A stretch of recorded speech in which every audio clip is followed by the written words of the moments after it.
Bonjour à tous, bienvenue sur la chaîne Congo Design Art TV pour ce nouveau numéro de Histoire de l'art et du design. Nous vous remercions d'être nombreux, de vous être abonnés sur notre chaîne pour suivre ces contenus et nous vous convions déjà à la deuxième partie de Histoire de l'art et du design qui est proposée par la chaîne Congo Design Art TV, auquel vous avez souscrit et que vous allez vraiment souscrire pour les prochains numéros. Alors, le cours d'histoire de l'art et du design dans les précédents numéros avait abordé le contrat pédagogique ou le plan du cours, comme on l'appelle. Et dans ce coin, nous abordons les objectifs généraux. Alors, dans les objectifs généraux, nous avons parmi les objectifs un élément essentiel.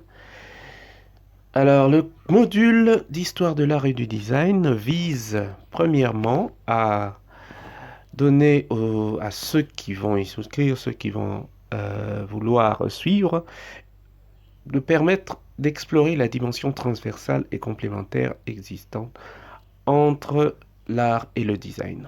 Donc c'est vrai que c'est quelque chose qui jusqu'aujourd'hui est exploré de manière très claire. Quand est-ce qu'on peut parler d'art et quand est-ce qu'on peut parler de design? Mais il y a une dimension complémentaire assez intéressante que nous allons explorer. En second lieu, c'est permettre de nourrir l'imagination par la compréhension de la diversité artistique existante sur le continent africain et ailleurs. Donc, le contexte de la création et aussi le contexte du besoin ne sont certainement pas différents. Il y a peut-être les mêmes outils, mais qui sont d'inspiration différente. Et donc, dans ce module, on va pouvoir nourrir cette imagination pour pouvoir comprendre cette diversité-là. Alors, en second lieu, nous avons des objectifs spécifiques.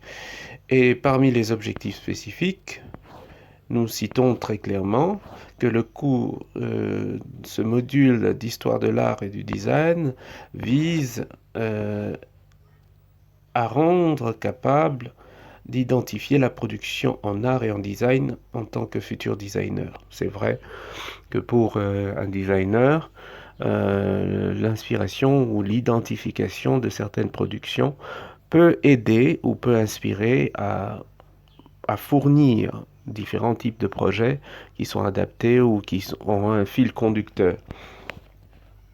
En second lieu, nous avons vous emmener les apprenants à construire une culture personnelle sur la référence sur l'art et le design.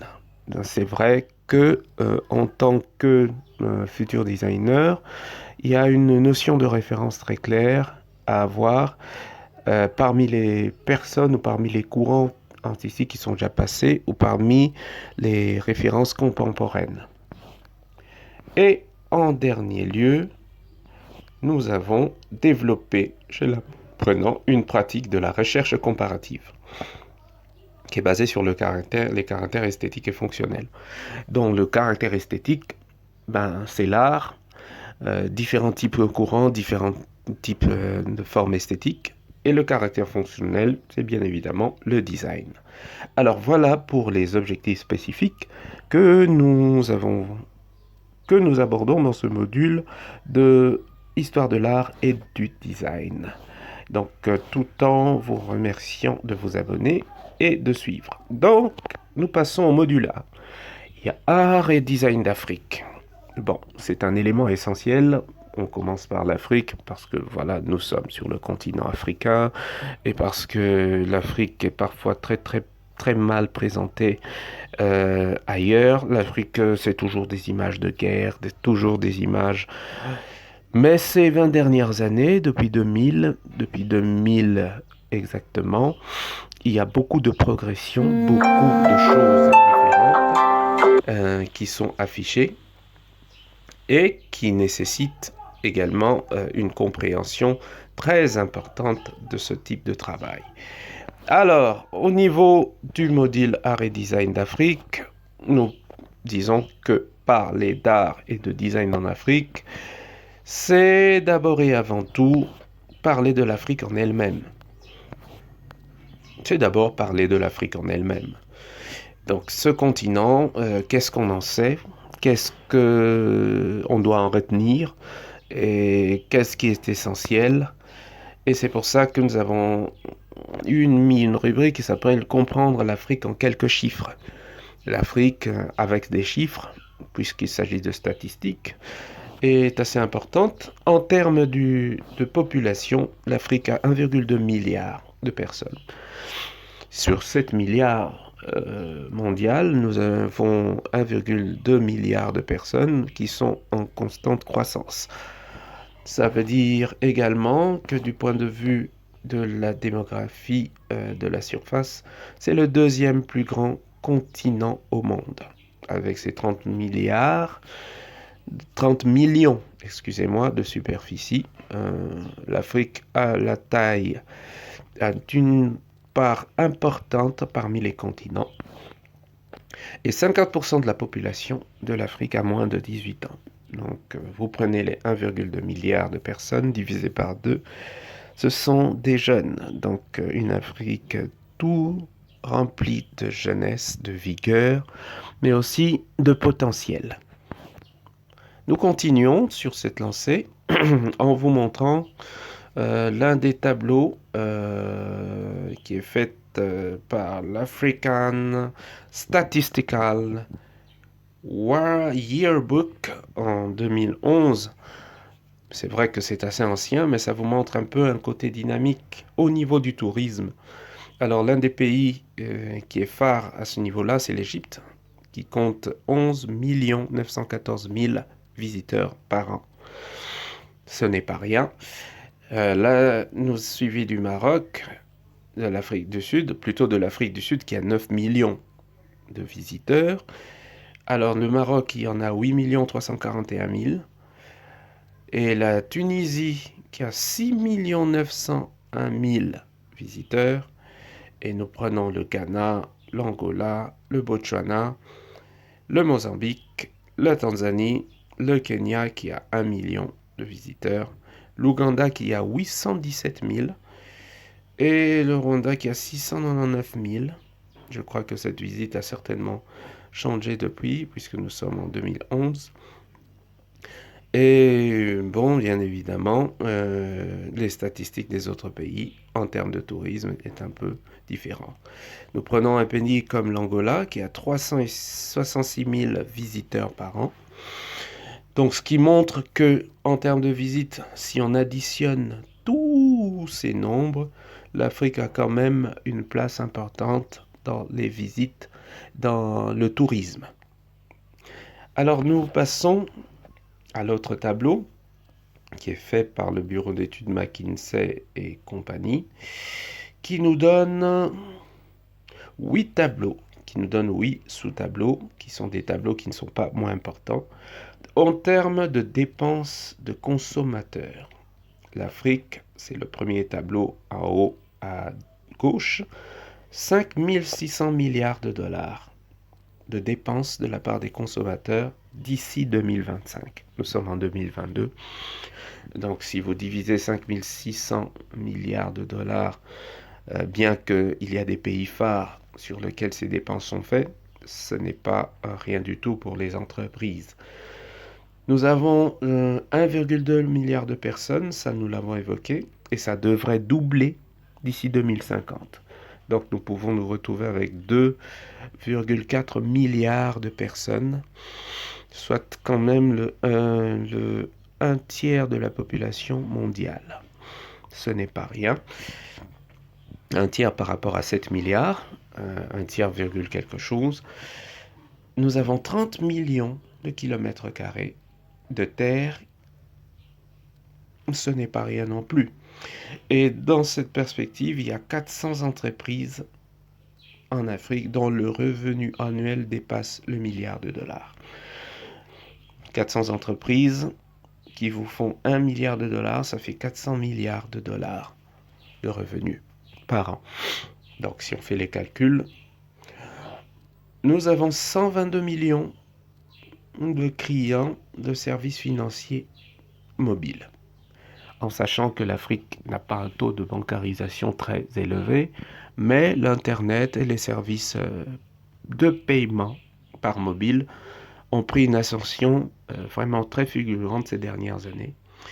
Et 89 villes qui auront plus d'1 million d'habitants. 89 villes, plus d'1 million. Donc ça représente une croissance démographique dans les villes assez importante avec tout ce que ça emmène comme potentiel de travail, mais aussi comme besoin et comme défi. 54 pays, donc qui pourraient devenir l'une des plus grandes zones de libre-échange au monde.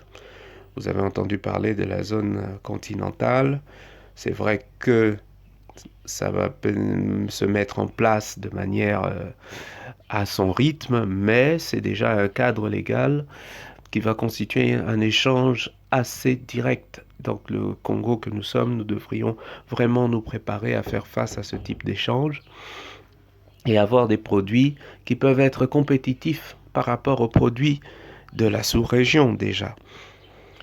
Nous avons 2 fois plus de croissance potentielle dans la production manufacturière d'ici 2025. Donc l'Afrique, c'est pas quand même ce continent-là aux guerres, ces continents-là à la misère. Les chiffres parlent d'autre chose. Après, nous avons l'Afrique et le numérique. C'est quelque chose d'assez important ces dernières années. Le numérique en Afrique. Alors, cette étude vous est fournie par le cabinet McKinsey, qui est disponible en ligne. Et cette étude date de 2017. Donc, il y a certainement une mise à jour. Mais ça nous permet de nous rendre compte que sur les 1 milliard 990 498 106 000 habitants, 349 millions sont des internautes. Donc vous et moi qui suivons ce contenu en ligne faisons partie des 349 millions d'internautes. Et 349 millions d'internautes connectés en même temps, ce n'est pas une petite chose. Alors il y a 900 millions d'abonnements de téléphonie mobile.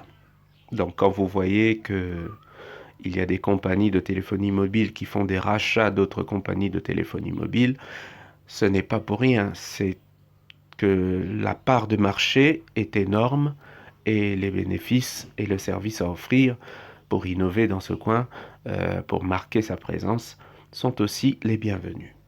Alors au niveau des utilisateurs Internet, en 2013, l'Afrique a eu 167 millions d'utilisateurs.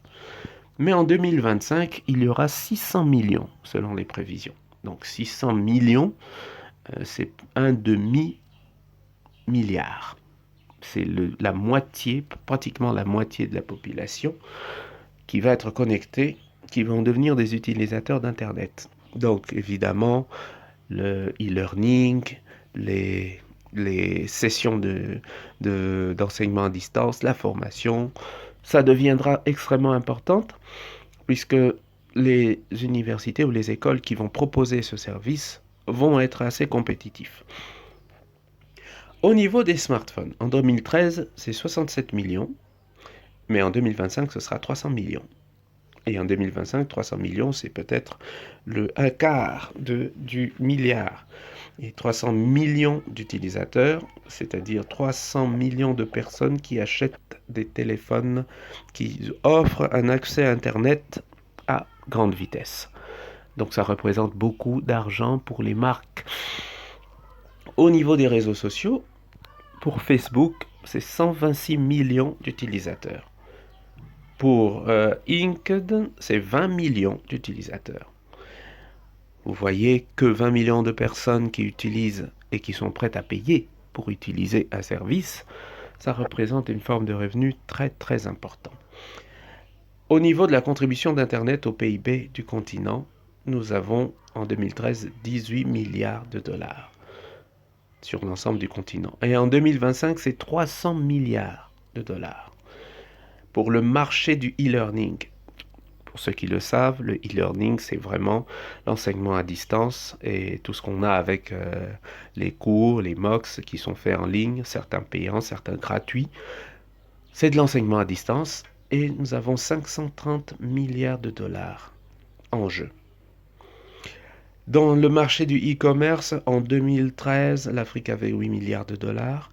Et en 2050, ce sera 50 milliards de dollars. Donc des gens qui achètent en ligne à partir de leur téléphone et qui se font livrer.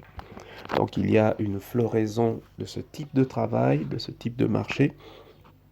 C'est vrai qu'à Kinshasa, au Congo, on expérimente un travail de paiement à la livraison, mais déjà c'est un début assez important pour souligner ce dynamisme.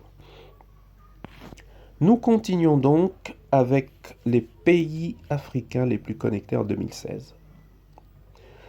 Nous avons en premier le Nigeria, qui lui est connecté à 97,2% en millions d'habitants peut-être. L'Égypte, le Kenya, l'Afrique du Sud, le Maroc, l'Algérie, l'Ouganda, le Ghana et la Tanzanie. Cela montre également le taux de pénétration d'Internet.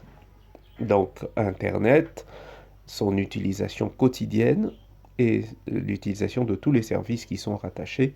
Nous avons ces pays qui font partie de la liste des pays les plus connectés. Nous comptons également donc partie de numérique en Afrique. Nous allons voir le premier pays dans lequel nous allons parler d'art et de design, c'est la République démocratique du Congo. Bien évidemment, c'est notre pays. Charité bien ordonnée, on commence par nous-mêmes. Essayons un peu d'explorer ce que nous avons, ce que nous avions à l'époque, ce que nous avons perdu, ce que nous avons maintenant et quelles sont les dynamiques en vue. Quelles sont les dynamiques du point de vue de l'art et du point de vue du design, parce que la scène artistique congolaise est une scène extrêmement dynamique, avec des arts qui sont en première ligne, qui sont beaucoup plus offensives que certaines, mais un potentiel créatif qui n'a pas encore dit son mot et qui ne cherche qu'à s'exprimer autrement. Alors, pour ce premier pays, nous avons vraiment voulu prendre le temps de les expliquer et nous vous remercions de suivre au prochain numéro Histoire de l'art et du design 3, ce que nous allons décrire de la République démocratique du Congo et de tous les autres pays africains. Nous vous remercions de votre attente. Bien, n'oubliez pas de vous abonner à Congo Design Art TV et nous vous disons au revoir et au prochain numéro.